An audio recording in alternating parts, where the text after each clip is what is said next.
Kwestiyon naman ni Vice President Jejomar Binay kung kakayanin ng kalusugan ni Davao City Mayor Rodrigo Duterte ang 6 na taong panunungkulan sakaling manalong Pangulo. At nakatutok si JP Soriano.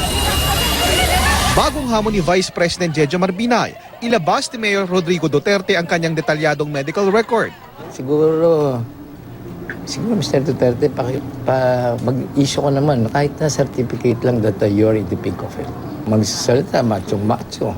Ako, yung mga salita niya ng pagkamacho, tinatago niya lang na may sakit siya. Duda si Binay kung kakayanin ng kalusugan ni Duterte ang 6 na taong panunungkulan kung mananalong Pangulo. Tila may pahaging naman kay LP Presidential Bet Marojas ang sagot ni Binay nang matanong sa pagpayag ng Sandigan Bayan na makapagpiyansa ang di umano'y mastermind ng pork barrel scam na si Janet Lim Napoles. What I know is si Napoles, ang tawag sa kanya ni Mr. Rojas, Ma'am Janet. Ma'am Jenny. Ma'am Jenny ba o Ma'am Jenny? Ma'am Jenny.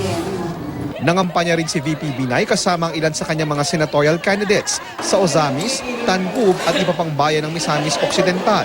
Mag-courtesy call sa ilang lokal na opisyal kahit ang sinusuportahan ng ibang partido. Nag-motorcade at namigay ng mga t-shirts. Mula sa Misamis Occidental, JP Soriano, nakatutok 24 oras.